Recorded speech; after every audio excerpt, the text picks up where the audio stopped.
everybody, welcome back to a very exciting episode of Booking It with me, Jonna, your fave.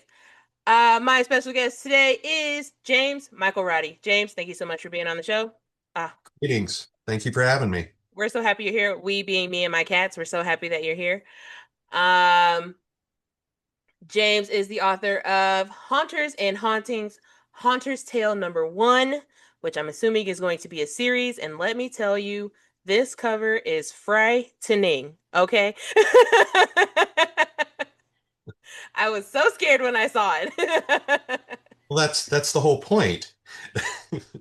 Yeah, I know, but it's pretty it's like more terrifying than other covers that I like. I've seen some scary covers, but this one Yeah. is just like it kind of grips you, you Oh, know? that makes me very happy. I'm also an artist, and I created the cover myself. Um, Nice. so it's something for me. I've always been fascinated by storytelling and wanted to be one of those in a long line of storytellers that have graced this planet. And when I first started out as a little kid, I was always drawn to the, the classic monsters and ghost stories. And I think I probably at a very early age was fascinated by um, not what was, but what could be, Mm, uh, both good and bad. okay. And loved those stories and loved thinking about that. And you know, um, Haunter's Tale is a combination of things that have brought me to be part of a community of horror creators who create immersive environments, whether that's through their fiction or whether that's through their actual experiential tactile haunted houses, Mhm. or in some cases, people that have actually had interactions with things that are hard to explain or hard to believe. Been there, been there, been there. You've had an experience? I used to have a friend who had like a ghost show or whatever. And so I went with her to like a haunted house here in Indiana once. And I Like literally a real was haunted house, like yeah, yeah, it was like a legitimately like haunted house and like it just I was like, this isn't for me. I don't know why I agreed to do this. I don't know. And then we left at like midnight because I was like, I can't do this. Like, we were supposed to be there like all night. And I was like, no, I'm sorry. I can't do it. you I'm left scared. just when things were starting to get good. Yeah, that's basically what happened. Because literally they said like right after we left, like someone had like an actual like encounter, like where like they ended up like something happened and they ended up like throwing up everywhere and like all this other stuff. And I was like, I'm glad that I left before then because I would have been running towards the hills if that would have happened in front of me. Well, I think anybody would run to the hills if somebody started vomiting, but was that a spirit or was that just a bad choice of food? But I believe wholeheartedly that there are things in this world that are not from this world. Um, we don't know. And the fact that so many people have experienced things, myself included, why not? Mhm, Why not? And I think some people that are so resistant to it are that way because maybe like yourself, they're just like, you know what? Maybe I don't want to know. Maybe I don't want to know. I mean, what does happen to us after we're gone? mhm. I know what my faith teaches me, but different people have different views of it, and especially something like Hunter's Tale. That to me is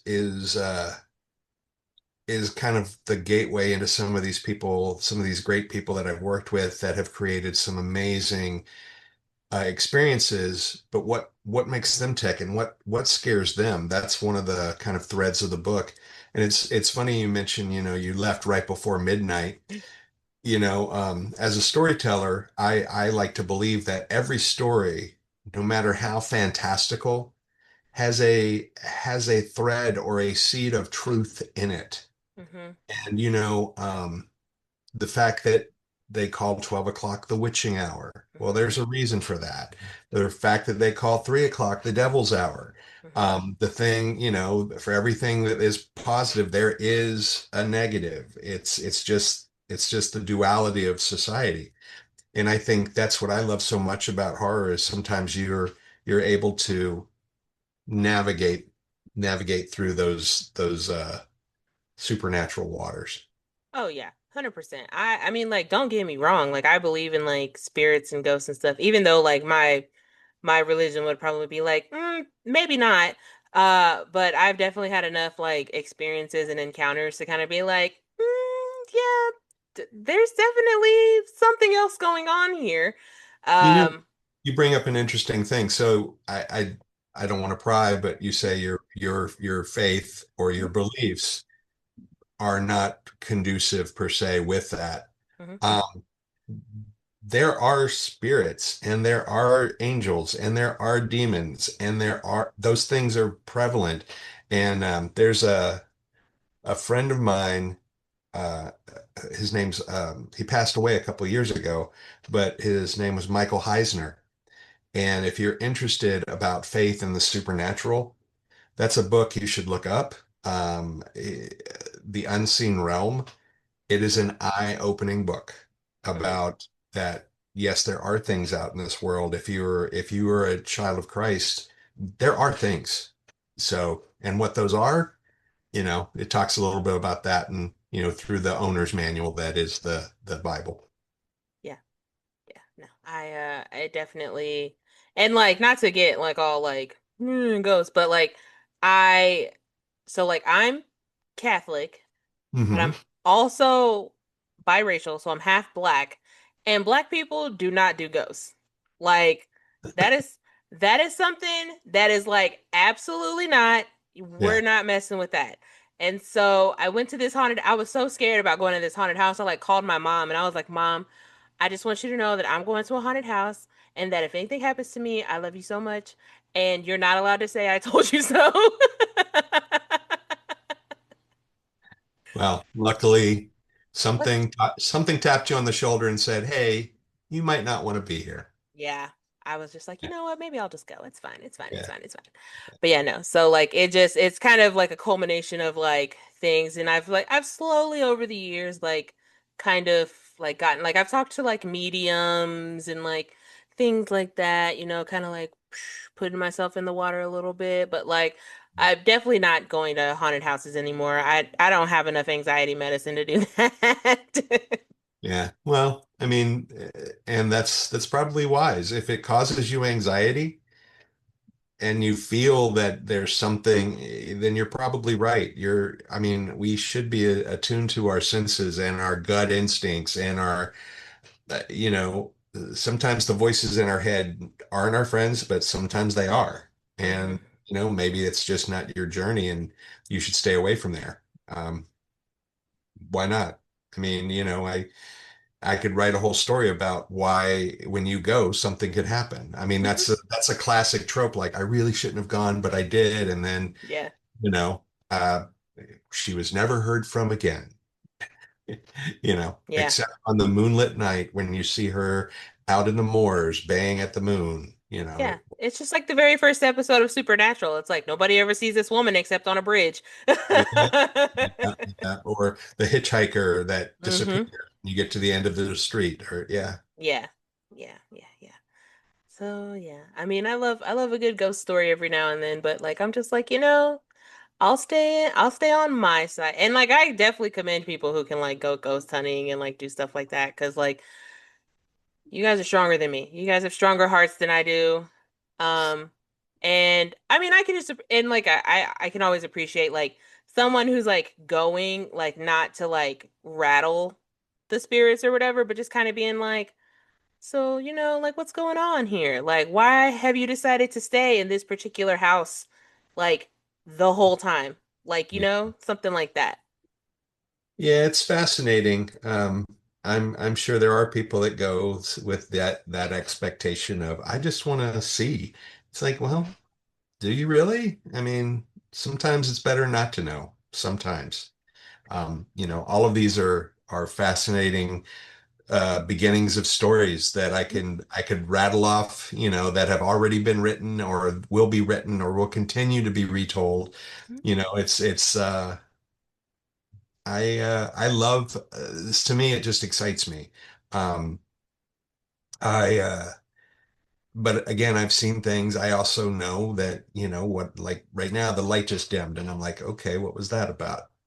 Who knows, Um, but yeah. So tell me, so you've seen the cover of the book. Have you had a chance to read through it? No, I just read the your description of the book, and it seems like there's a lot of like people who have different accounts in there. So it's kind of like a what's the word? And like an anthology kind of thing. That's kind of what Yeah. it makes me think of, like an anthology. Yeah. Um, So when I was a kid, I loved anthologies because anything like Twilight Zone or Night Gallery, where it was like, or even the 2 minute mysteries. I don't know if you know what those were, but they would be 5 pages long and you'd read it, and then it would invite you to solve the mystery. And mhm, then there was a key at the end that would tell you what it was. Um, so when I started with Haunter's Tale, the first one thing I wanted to do is that there's so many different opinions on horror and what scares people, and different experiences, that I wanted it to be an anthology so that you didn't mhm. have to read it from beginning to end. You could, oh, I'm going to read one chapter tonight, or I'm going to read two chapters, or I'm going to flip around Yeah. depending on what names I recognize. So that was the format that I chose. And, to start out with, I had been in the haunt community for almost 20 years, maybe a little longer. I'd worked on creating haunts for major corporations like Universal, Halloween Horror Nights, other places around the world. And I love telling the story of a haunt.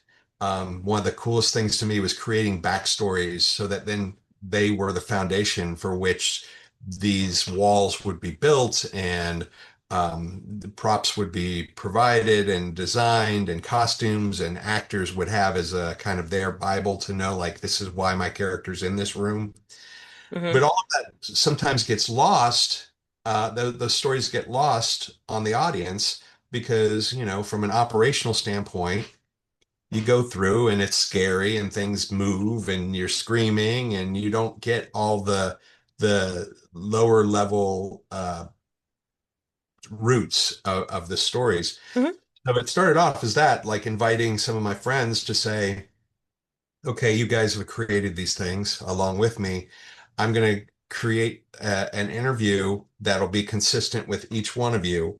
And then I want you to pick whatever you want to have or to contribute for the genre. So it can be a true ghost account.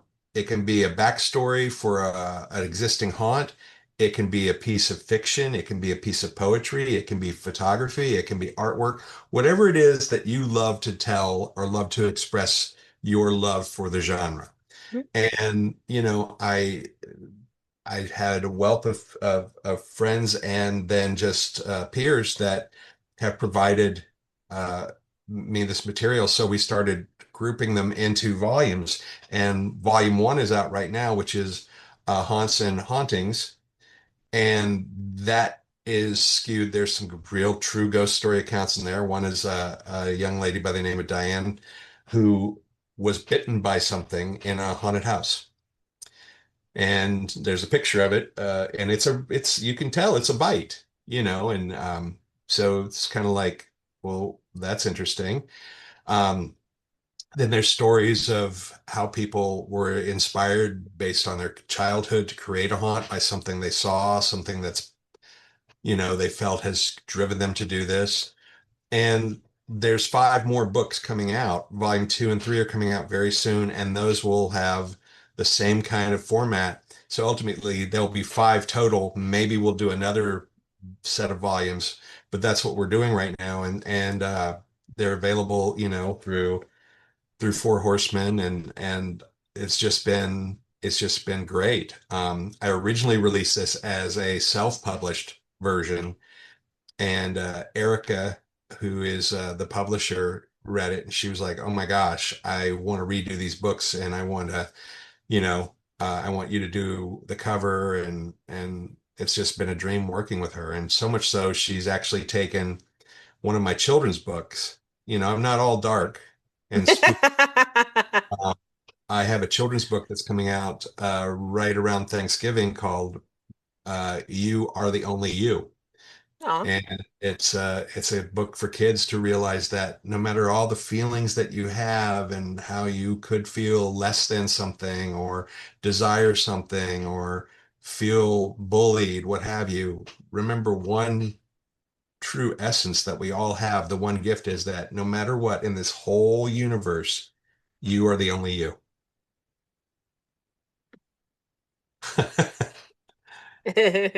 And then at the end, there's a chainsaw guy that comes out. No, I'm kidding. he said, and then the woodsman comes in and hacks everybody to pieces. But he's still him. Yeah, no. But so yeah, and to me, some of my favorite ghost stories take place at the holidays. I love that Hmm. the book's coming out for the holiday season. But my favorite ghost story would probably be Christmas Carol, with a close second would be The Legend of Sleepy Hollow.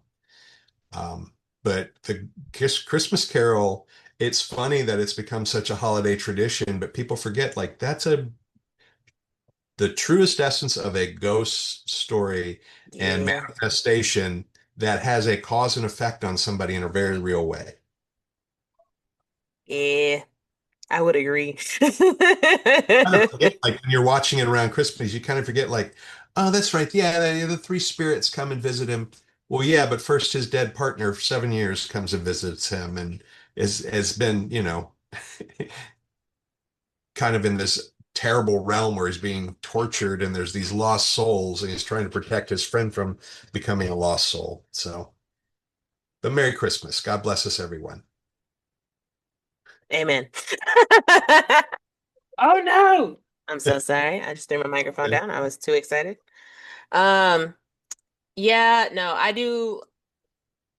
I like the okay, what's going on? Are we okay, computer? Yeah, yeah, I'm fine. Sorry. I'm sorry. I My mean, com there's something behind you. Don't say that. No, somebody just walked in behind you. I hope It's a not. blur, but they walked in behind you. Oh, what? They're blurry. I mean, your background's blurry, Oh, but it's probably one of my cats. no, no, there's a full-on guy standing right there. I'm I'm not saying anything. Oh, that's just active imagination, then it must be. Okay, you might be seeing my dad. You might be seeing the ghost of my father, and I'm not seeing him. So, I mean, hey, who knows? Um, I lost my whole train of thought. So, Halloween's coming up. I know, I'm very excited. It looks Enjoy like Halloween because most people that like Halloween also love these books. So it's a great book to purchase for Halloween. I do like Halloween. Well, I think I like it. I liked it more as a kid because we get to go trick-or-treating. I think I like it now as an adult, more just so I can give out candy to the kids. And I Yeah, always like to see what people dress up as, like even as like adults. yeah, Um, but usually I end up working on Halloween, so like I never actually get to like see anybody unless I'm at work. yeah. Um, but I don't know. I do like Halloween, but like I can't like I like the thought of Halloween, but I can't get into the spooky aspects of Halloween. Okay. Like where people are like, "Oh, I want to watch all the Halloween movies before Yeah. Halloween," or I'm gonna watch like whatever, Final Destination or like whatever, like all the scary movies. And I'm just like, you guys have fun with that. Or they're like, we want to go to like a haunted house or like a haunted maze. And I'm like, you have fun with that. You guys want to go to a pumpkin patch? I'm down to clown to go to a pumpkin patch, like a freaking Yeah.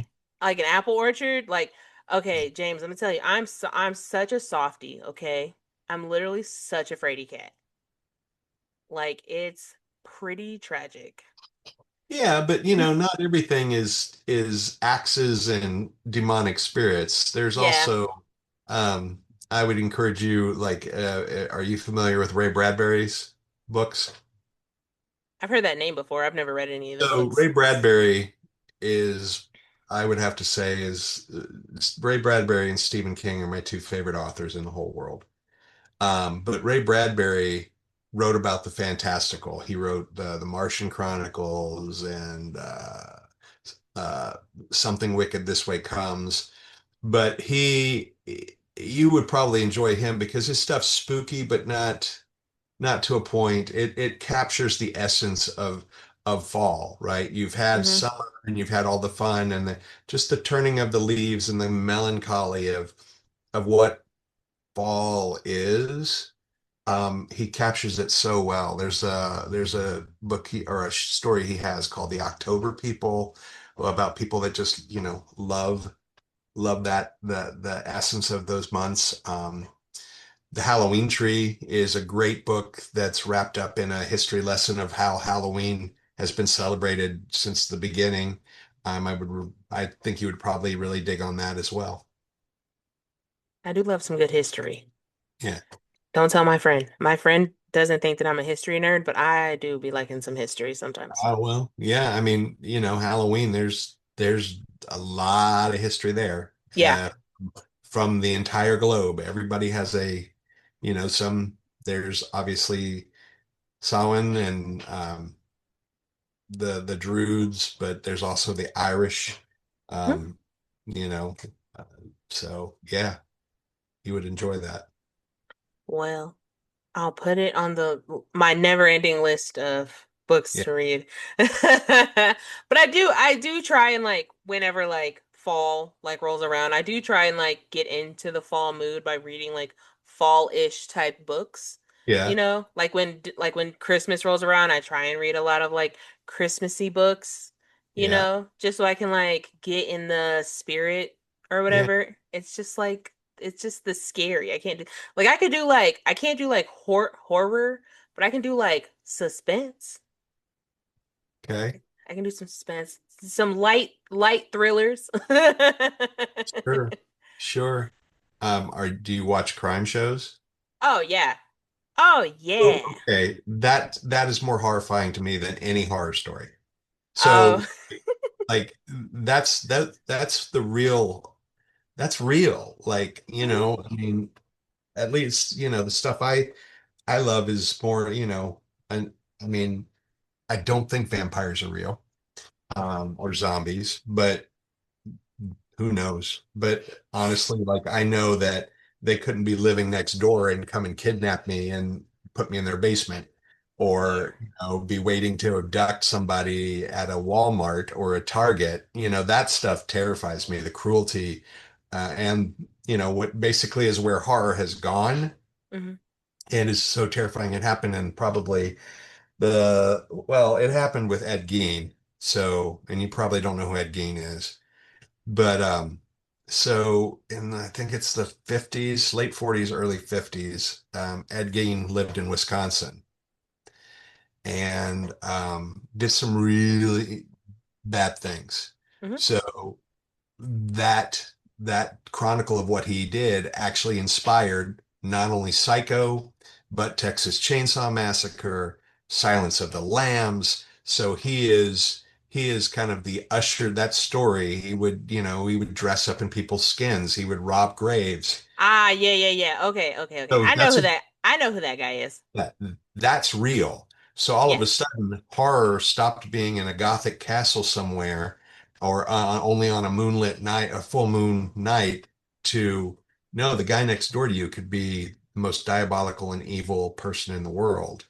Right. That to me is where even Michael Myers from Halloween, scary, seemingly the horror next door, but then the brilliance of that film is at the end, the real essence of Halloween is that he disappears.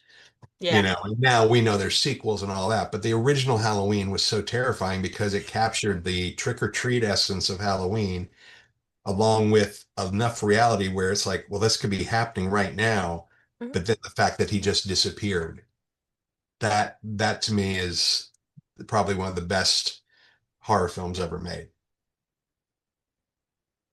I've seen I could watch that now because I saw like the making of it. Yeah. I like the behind the scenes. Oh, sure. Yeah. That's my Yeah. fun. It's the best. Telling someone yesterday that I'm an old lady in a young person's body because all I do is watch, well, not even actually like watch it. It just kind of watches me as I'm like scrolling on my phone or reading or something. But like Columbo, like Matlock, Murder She Wrote, Yeah. Diagnosis Murder, those are my jam.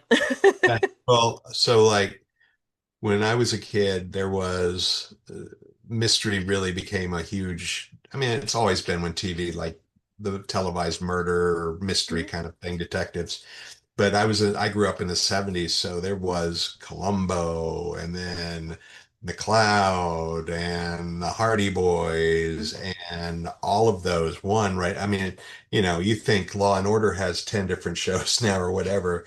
That's how it was in the 70s, but there were different detectives that would all, outwit the murder. And it was really great brain food, right? You'd watch Yeah. this and it was entertaining, but at the same time, the bad guy never got away with it.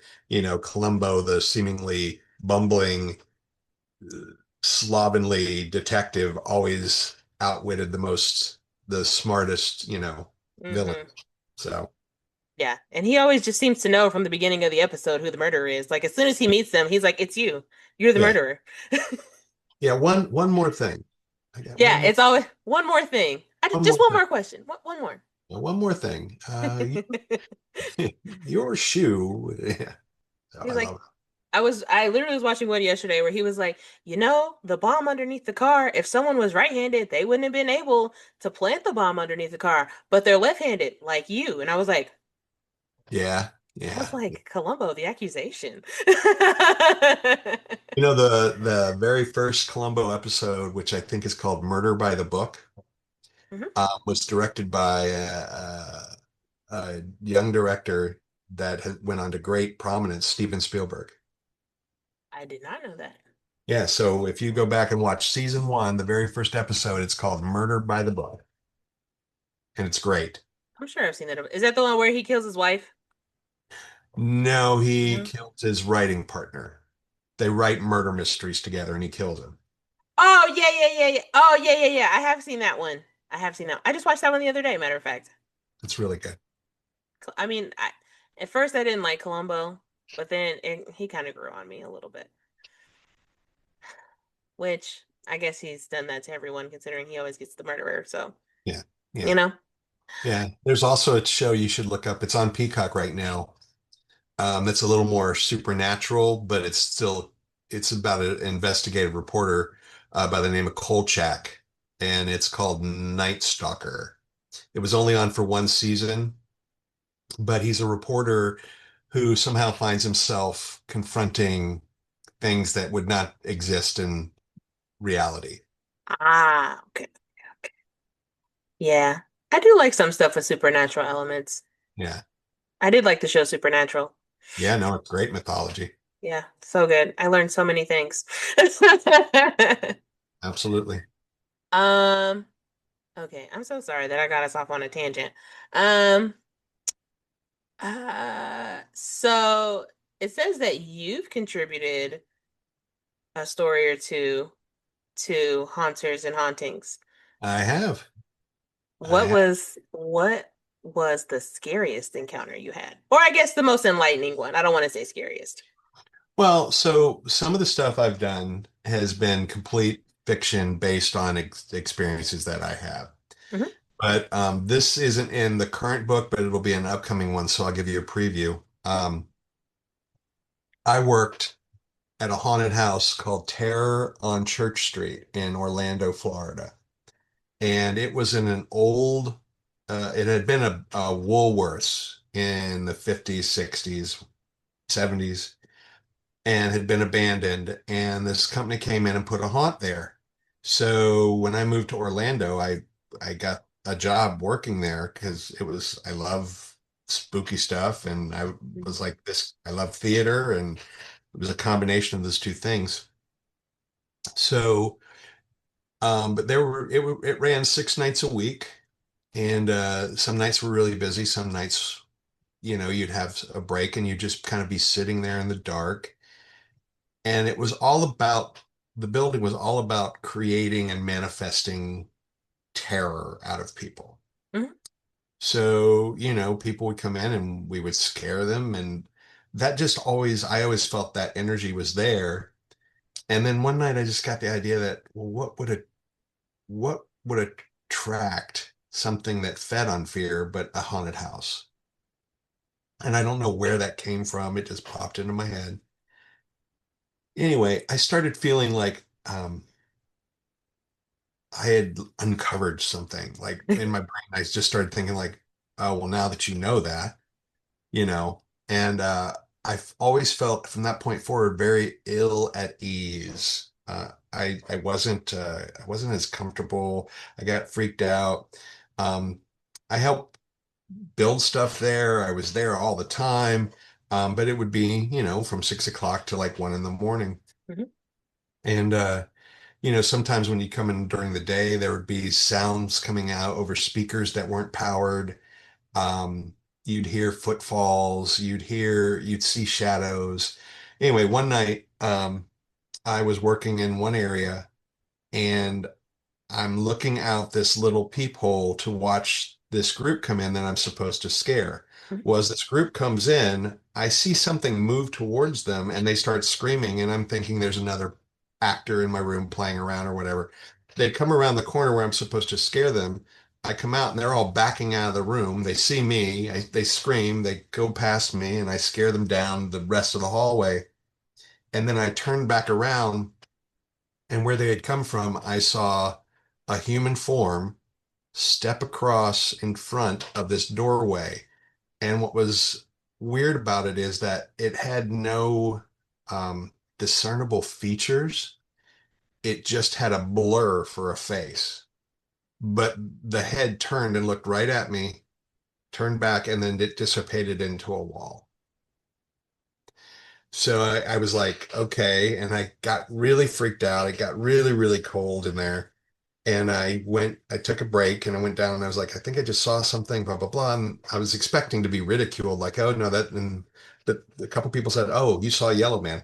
And I'm like, what? And they're like, yeah, there's a ghost here.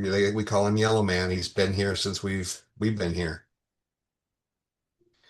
So And nobody late, thought to tell me about this. right, so then I was kind of like, huh. I didn't feel really good the next couple of times I went in, so I kind of distanced myself and I had other opportunities. And then I came back one more night. That was a really busy night as kind of a favor. And I came in and I was playing a different role. I didn't want to even go upstairs. I was playing a different role and ended up, you would take this cell door and lift it up off the hinges and slam it and scare these people. Then as they went by, you'd pick the door back up and put it on its hinge. Well, I did this, I picked it back up and put it on its hinge. And then I was just standing there and I got this weird feeling and I had my back to the door. And the next thing I know, I'm on the ground and the door had come up off of its hinges and fallen and hit me in the back of the head and gave me a concussion. So then I was done. I was like, okay, something's not right. And then I went back one more time after it closed because I was like, um, they had gone out of business and they were doing a an auction. And at that point, I was at Universal, and some of the other people said, "Let's go and see if there's any props or anything we could buy." And I'm like, there won't be, but and actually, I kind of thinking about it now, I think I went because I didn't want anybody to buy any props from That's there. fair. But anyway, when I went there, it was the same. I walked through the building once and it was the same feeling. And I'm like, okay, never again. Now it's a hotel, believe it or not. Yeah, a hotel and bar. So I'm not, I'm like, no, I'm good. Who knows? It would be interesting to follow up and see if there's ever been anything seen in the hotel. Check Reddit. So so that's good. That full story will be in a future volume coming out soon. That is so scary. Yeah. Heard it here first.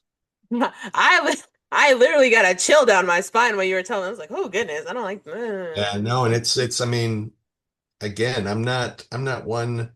I mean, yes, I'm a storyteller, but also I realize it's hard to hear and I realize it's hard to believe unless you're somebody that's seen something and then it's like, oh yeah, no, I get it. I mean, I think there's a commonality between people that have witnessed something supernatural and those that haven't. And once you witness something supernatural, you kind of just you're like, yeah, yeah, I Yeah, get it. I get it. Nothing's off the table. Like you saw that? Yeah, well, that's what you say you saw, then I believe you because I've yeah, seen stuff too. yeah. The- Yeah, like the thing right behind you.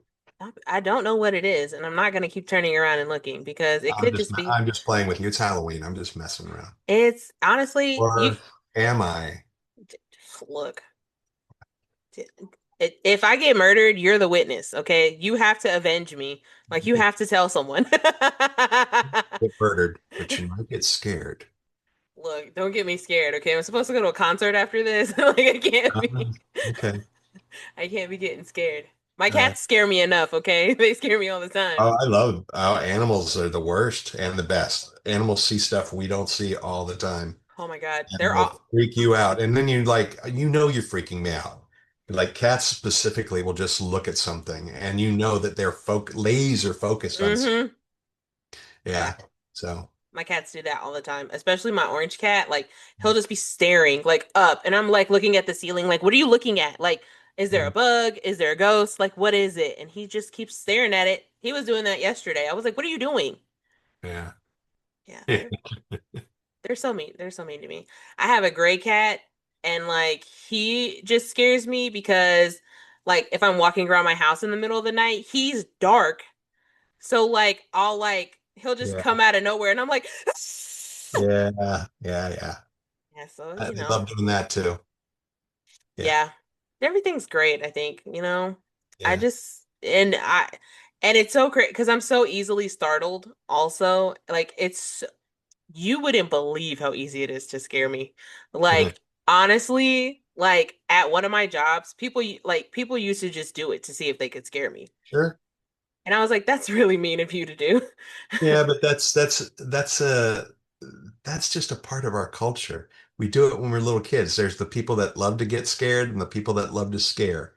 And are you going to tell me you never went boo to anybody in your life and scared them? Yeah, but like it didn't. But like it happened to me. Like I have this cousin, and she still does it to me. We're adults. She still does it to me to this That's the day. best. That's the best. She scares me all the time, and I work at a spa part time, so it has to be like really quiet in the hallways and like Sure. stuff like that. So I'm like walking down the hallway, minding my business, and someone like comes around the corner, and I'm like. I love that. No, it's very scary. It's literally, I'm just like, ah, I'm like, well, my heart's pumping, so that's fine. Glad we're still alive. Okay. And then I Funny. get, uh, there's this one person, he scares me all the time. And he's like, I'm not doing it on purpose. I'm like, I think you are. I think Oh, you're of course he is. purposefully Of course he is. trying Yeah. to scare me. Yeah. Yeah. Not very nice. Yeah. I'm just a baby. Uh, I'm just all right. I'm just a fraidy cat. But my brothers also used to scare me a lot too. So like it's not that hard for someone to just be like, boo, and I'm like, ah and What I'm like, concert are you going to tonight? Blink 182. Ah, okay. Well, when you get home, make sure you check under your bed and check the closets. Well, Not both of that my Blink, not that Blink 182 has anything to do with supernatural. I'm just saying because you've been talking about it all day. I know. I know. Well, Check my the back closet seat of your car. the what? Check the back seat of your car. Back- I always check the back seat of my car, but that's just because I've seen too many shows where like people get in the back seat of your car. Yeah, yeah, yeah. It's scary times. It's very scary times. So anyway, um, what got you into writing scary stories? Uh, as a kid, it's just what those stories fueled me more than any other. I mean, I love all types of stories, but the ones that have a little bit of a darker tone, um, those just those just taste a little bit better than the regular. So I think most of it was the fact that I'm an only child.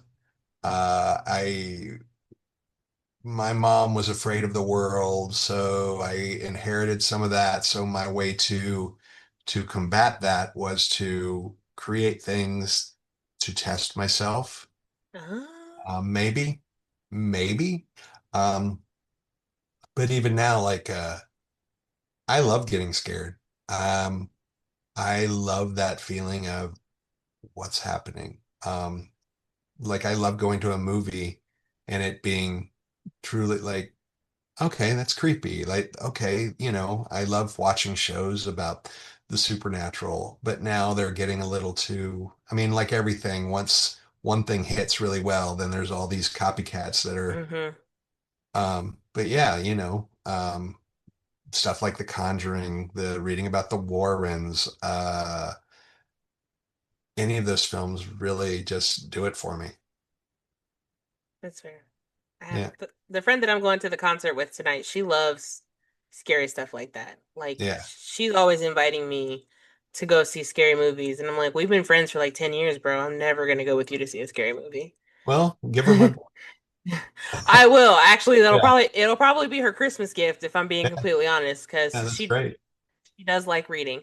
Good. Um, when is well, at least the second book coming out for Right after Halloween. perfect timing? Yeah. So, and then the rest of them are coming out in 2026. Okay. Are they going to come out in like quick Increments. succession? Pretty Okay. quick, yeah, within a couple months of each other. What? Yeah. Yeah. So I should just wait and then just buy the whole series for her birthday.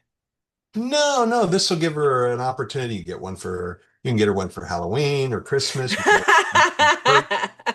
You're set for years. Yeah. That's yeah, no. She loves books just as much as I do. So like she'll be very excited to know that I talked to like a horror author today. She'll be like, Yeah. "Oh my It's great. God, really? Why didn't you invite me?" It's great. Well, so you also said that you have a children's book coming out. I do, called You Are the Only You. It comes out in November. Ah, that's my birth month. That's so great. Well, you should take a look at that book because I think you will love that. It's very much about being being authentic to yourself and knowing how special you are in this universe, especially this year. Yeah. Yeah. Yeah, no, 100%. Um, I try and tell my nieces and nephews all the time because, you know, like I tell them, I'm like, I'm weird. Like and my niece when she was younger used to be like, "You're like, Auntie, I'm weird. Like, I don't like it." Da, da, da. I was like, "Girl, it's cool to be weird. Yeah. Be weird. Yeah. Do things that other people wouldn't do." I'm like, Yeah. because you know what? People probably thought that freaking Bill Gates was weird. Yeah. People thought that Steve Jobs was weird. Well, and what's funny is people get labeled things that are not the the overriding popular, like Hmm. people put people in boxes and like, oh, that's wrong, that's right. This is the way you need to dress. This is the way you need to look. It's like all of that is a construct that we've created as a society, Hmm. and it's not being authentic to who you are, right? I mean, like, sure, throughout my life, like, oh, you really like dark things. That must mean that you're goth or you Uh-huh. worship this. And like, no, that's just what I'm like. I'm being authentic to what my voice is and what I like. I don't, Yeah. and I think that's a lesson for everybody. Just be authentic to who you are, and you're going to be happy.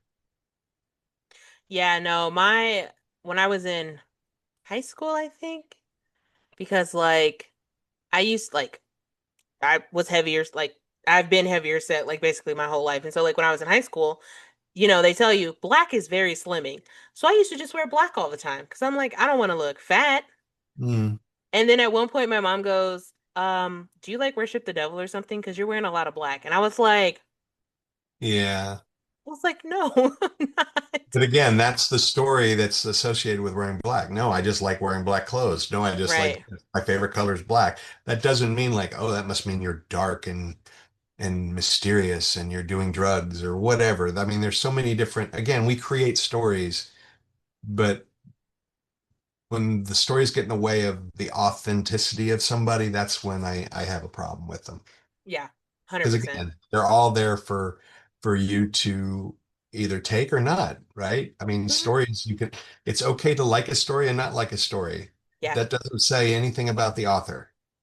yeah, So, yeah. No, I love to tell people all the time, like, I used to not the term DNF. So like I'm not finishing this book. I don't like it. And like I used to not be one of those people. I'd be like, "Oh no, I'm gonna power through this even though I hate it." And yeah, then someone was like, "Why are you wasting your time? You could be yeah, reading something else that you like." And I was like, yeah, "You right." yeah. So I was so Especially in 2025 where there's so much content accessible. yeah, That's like if you don't like it, turn it off. yeah, I mean, yeah, there's like, what do you mean you didn't watch all 5 seasons of Yellowstone?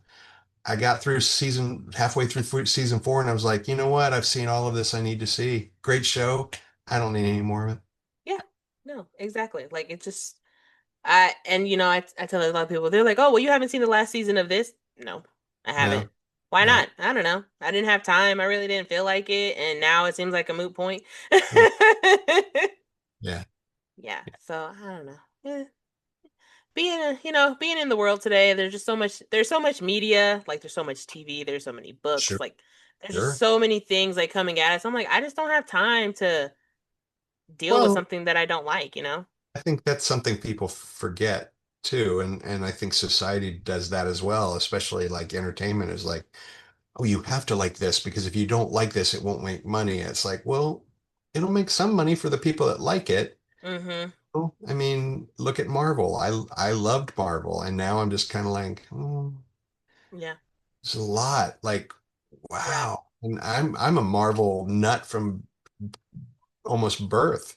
I love all those stories, but even now I'm like, okay, these are getting really convoluted and Yeah.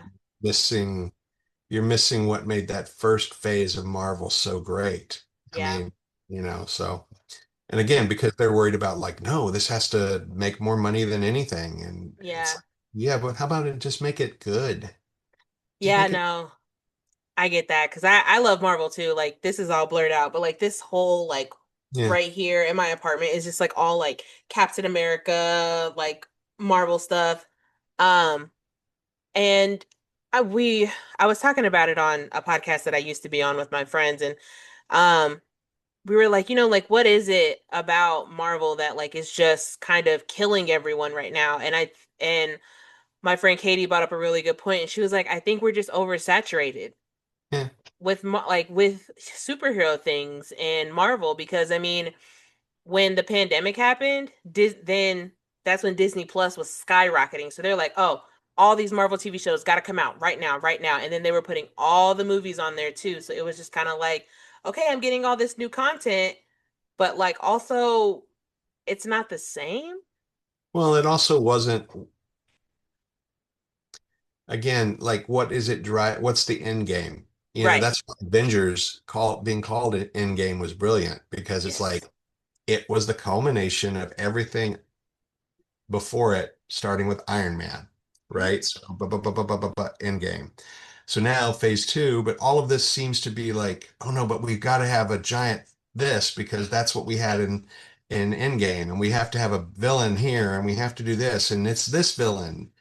Yeah. No, it's this villain. No, like there is no master plan, or if there is, I'm sorry to the people at Marvel, I don't think it's effective. I don't see it, honestly. Like with the first like all the way up until Endgame, you saw it. You're like, okay, this Yeah. is this and this is this. Like all Yeah. the dots are connecting, but I think it's gotten kind of where maybe they don't even know where it's going as of this point in time because like you've got all the shows and Right. then you had a villain at like you had Kang the Conqueror but now you don't have Kang the Conqueror so now you have to like all of Right. those stories that you just told me are for what, for Right. nothing because now we have to start all over with a different story to get to Well, also, if you're setting up Kang the Conqueror, which they were as being this equivalent to Thanos, mhm. how did the Guardians beat him already? Yeah. Like it's like, oh, I mean, Thanos was amazing. Yeah. I thought Galactus would be amazing. I loved Doctor Doom. I mean, I'm all for it. I want him to prove me wrong. I just up to this point, like I didn't think Captain America Brave New World was great. I thought it was Mhm. okay. And that's a shame because I think Anthony Mackie's amazing. I Um, love Anthony Mackie. and then I thought Fantastic Four was good, not not amazing, but it was good. The I didn't best see thing it. about that movie was the visual style of it. I Yeah. did like Galactus. But yeah, and then what was before that? Thunderbolts was okay. Hmm. Marvels, no. Yeah, so it's just kind of like I don't know, like I don't I don't I don't care about these guys and gals as much as I did. Like I thought the Thunderbolts was getting to the point where I like, oh, I really care about them. But Hmm. like I care about Reed Richards. I cared about Sue Storm, but they didn't really develop Johnny or Grimm or Reed enough to me go like, oh my gosh. Again, it's like we're gonna do it's what went wrong with DC, right? Yeah. Instead of like, let's create these characters by themselves and really love them. No, it's all pushing towards something immediately. We want, Hmm. see, look, yeah, all of them are in it. Like, I don't know them enough yet. Yeah, they Yeah. look yeah, I mean, Henry Cavill looked great as Superman, Yeah. but I didn't really care about him as Superman. Yeah. So I don't really anyway, care about DC like in general. Like it just there's never been like anything for me that I've loved in DC. yeah, well, Batman and the original Uh, Batman and Superman, but I'm talking about Superman 78 and Batman 89. okay, So yeah, we're talking about like OG like Batman, yeah, yeah. right? Like we're not like and I mean like Although I thought Robert Pattinson, that Batman movie was pretty good, but again, it was back to him being a detective more than yeah, anything. I don't know. I don't have a lot of great feeling. I don't really like Batman like as a superhero. So like it's not I mean, I went and saw it because like I love like I like Robert Pattinson and I kind of wanted to see what he would bring to the character. Yeah, Um and I think he was a good Batman. Maybe not the best Bruce Wayne and no, I think like people like when people talk about like how we have like three different iterations of Spider-Man in Marvel, I yeah, think it's just because Tobey Maguire was so good at being Peter Parker and yeah, Andrew Garfield was so good at being Spider-Man, but yeah, Tom Holland is good at both. yeah. So like you have to find that person who's good at both being the billionaire and being the Right, superhero. right. And I thought initially Michael Keaton did a great job. Yeah. Robert Pattinson was not a good Bruce Wayne. He was a great Hmm. Batman. Yeah. Yes, he was a good So Batman. I did like the Riddler though. I yeah, thought that was awesome. I That and the Penguin. Yeah, Penguin was good too. And there were a couple times in the Batman movie where like the Riddler was like telling his riddles or whatever, and they're Spooky. like real dark riddles, right? And so like things you're not supposed to laugh at, and I definitely cackled like so loud in the theater, and I was like, "Oh, is that just me who thought that was funny?" Okay, I'm sorry. Yeah, I'm yeah. sorry. You're dark. Come on. Like I'm just like, guys, come on. This is Yeah. funny. This is funny. No, nobody else? Okay, that's fine. That's fine. Let's So keep it what else? moving. What else you got for me? Let's see. Again, me off on my tangents about Marvel. Oh, Um, what books are you reading right now? If you're reading any books. I am reading a book called The Hitchcock Hotel, which is really fun. I'm rereading Christmas Carol because I have a project I'm getting ready to work on after Ooh. that I can't talk about yet. Um, and what's the third? I'm reading a book about the 50th anniversary of um, Giant Spider Invasion, which is a terrible movie, but I loved when I was a kid. And then I just got this and I'm excited to read, which is all about conjuring in the spirit Ooh. world and how Victorian era conjuring and all the things they would do. Ooh. So I'm excited about that. I like the way that looks. I like that cover. Yeah, it's great. Ooh. No, that's what I'm reading. Hey, sounds like you're really well-rounded in your reading.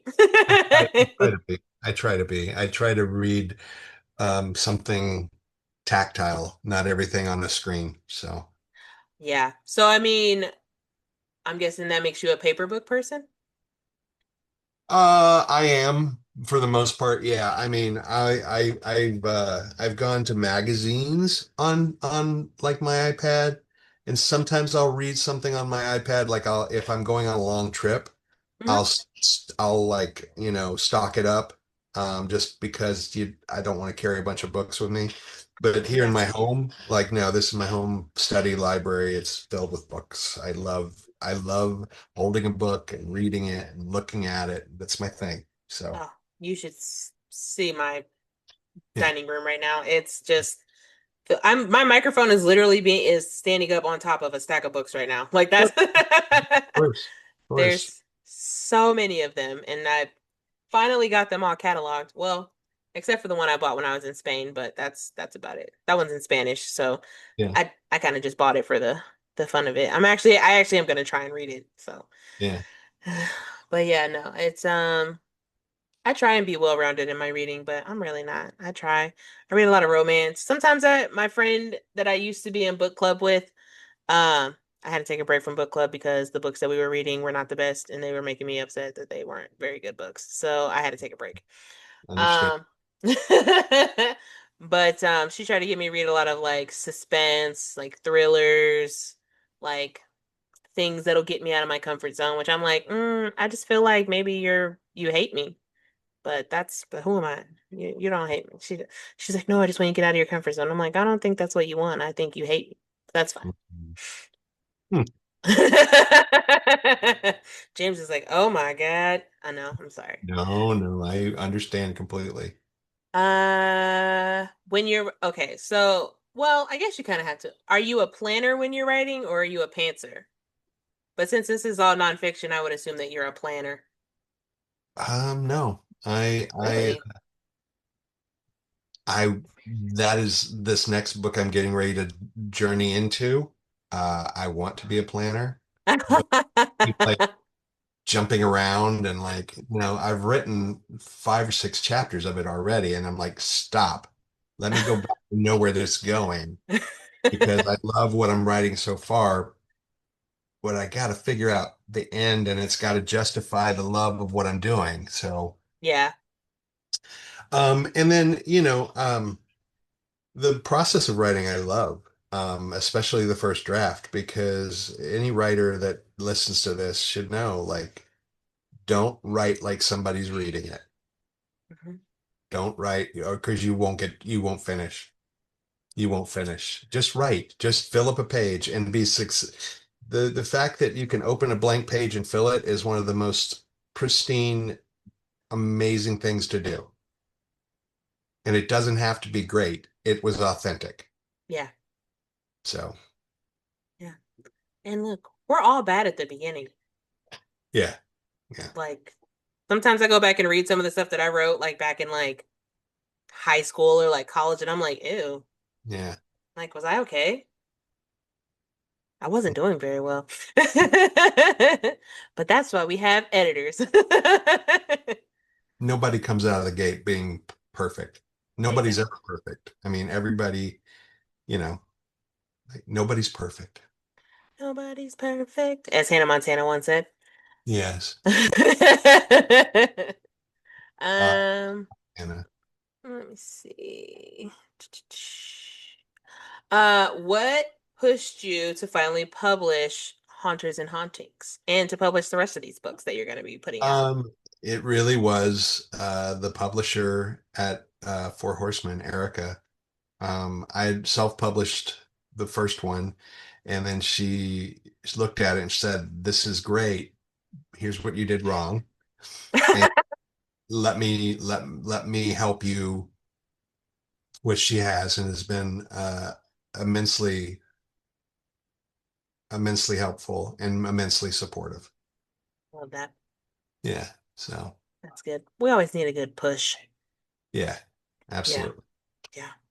I got a lot of pushing when I was gonna publish my book. They were like, "Johnny, you should just do it," and I was like, "Nah, we're not gonna do it." Yeah. Yeah. Well, I We mean, did that's it. part of it. That's half of it's getting it done. The other half is doing something with it. Yeah, that's true. But you should always Uh, try to inspire yourselves. Even I'm trying, I think it, who was it that I read? It's lost in the name's lost, but there was a writing class or book that I read or something in my early years that really was helpful for me that said, um, talk about your stories. If you're a storyteller, tell stories. mhm. Makes sense. But then if you're writing something, if you're standing in line getting a cup of coffee, person's there, you're both there for 3 minutes. Say, hey, I have a question for you. Have you ever heard about this? Like, what would you think of this? And see what they think. Get self-inspire yourself. You'll continually spark that machine, because it helps keep you going. And when you hear somebody, even if they say like, "Oh, I don't know if that makes sense," that's good too, Yeah, because maybe you're not explaining it properly. yeah, Maybe you have is bit clear in your head, but you just need a little help to push it out onto the page. yeah. That's fair. That is fair. Yeah. I know a lot of, and I say I know a lot. It's me. I'm the person who like I can't get out of my own head when it comes to like writing, and then I'll ask people, and they're like, "Well, I don't know," and I'm like, "Okay, well, you don't know, so I don't know either. So we're just gonna, you know, we're just Right. gonna keep it moving and see how it goes." Well, if this were to be, mm, mm, Spit it out. okay, well, I don't really know how to ask this question only because, like, it's a nonfiction book. But I mean, I guess it could be kind of like if you were going to portray your characters in a TV show or movie, who would you have play the characters? Oh, yeah. Um, Yeah. Honestly, I would have the people that actually that told me the stories, that shared the stories with me because they're their stories and some of them are based on reality and I would like to hear their true account. I would like to hear the inflection in their voice. I would like to hear the emotion behind them because that would make it even more terrifying to me. So you mean like a docu-series type thing? Yeah, yeah. Like, so if Diane actually talked to the camera and told you about her being bit by something, a ghost or something, uh, the simplicity of and matter of factness of that Mm-hmm. makes it real and more scary to me. I get that because I watch a lot of docu-series now since I'm such an old person. Um, Hmm. I Okay. Okay. I've been watching a lot of docu-series and like a lot of it's like just so terrifying to hear like the first person account of like Yeah. things that people have gone through or Yeah. seen and I'm just like Yeah. a lot of the times I'm like I don't know if I would have survived that situation. Like the way that some people just are like I'm just gonna fight and I'm gonna make it through. I would have been like y'all I would have just died. It Yeah. yeah. You Hi. see that, but then when you're faced with something, you'd be surprised the human spirit. What I mean, we have a survival instinct anyway, so Yeah. Yeah, no. I think I get that's why people are afraid to see things that aren't tangible or aren't based in reality because we don't know how to fight that. yeah. So Yeah. to me, the things that scare me are more supernatural than real world because, as a man who's 6'4" and somewhat, feel I could take care of myself. I'm not afraid of somebody coming from next door and trying to do me harm. I know uh, I can see that situation. But if I'm sitting somewhere and a vengeful spirit's getting ready to inhabit my body, I don't know how to fight that. That's that's fair. I Not that wouldn't I, know how to fight that either. yeah. So, How stressful. Where can all of my peeps find you on social media? just look up my name, James Michael Roddy. I am on Facebook. I am on Instagram.